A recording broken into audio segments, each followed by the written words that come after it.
જય સ્વામિનારાયણ મિત્રો બધાને। તો આજે અમે આવી ગયા છીએ, બાપાનું આગમન છે તારીખ 3/4/2025। બાપા ઓસ્ટ્રેલિયાથી અહીંયા સુરત એરપોર્ટ ઉપર આવી ગયા છે, એટલે અમે લોકો તેમના સ્વાગત માટે આવેલા છીએ। અત્યારે પેલા મુખપાઠ કરેલા બધા બાળિકાઓને માટે સ્મિત દર્શન છે, એના માટે સારો લાભ છે, એટલે મારા છોકરાને પણ બાપાના નજીકથી દર્શન થાય।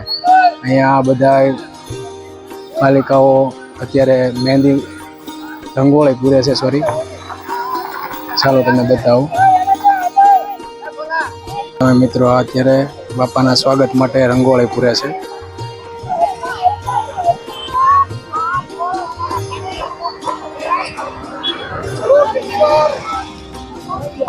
ફૂલ તૈયારી ચાલી રહી છે બાપાના સ્વાગત માટે। તો હવે ચાલો ત્યારે હવે આખો ડોમ છે, આ ડોમની અંદર જવાનું છે, અહીંથી બધાની એન્ટ્રી છે। ચાલો તો હવે ત્યારે હવે અંદર તરફ પ્રવેશ કરવી છે।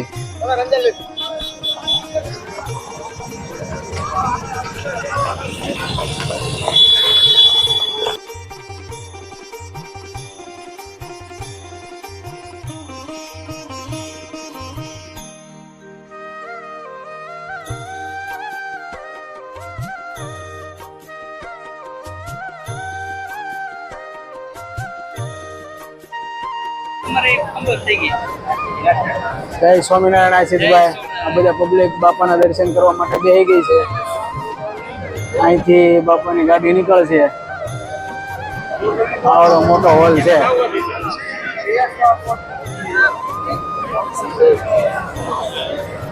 પછી બાળકીઓ બધા મુખપાઠ કરેલા છે, અને પેલી સાઈડ પાછળ બેહારેલા છે। આગળનો હોલ છે।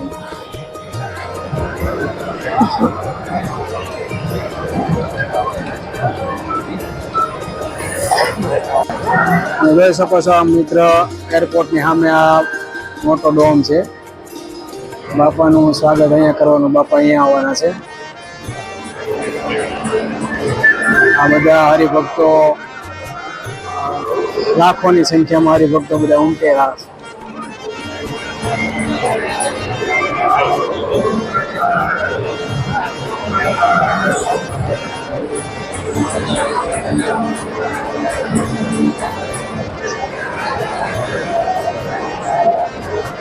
અહીંયા રો માંથી બાપાની ગાડી નીકળશે, અને આ બધા બેઠેલા હોય એ બધાના દર્શન થશે।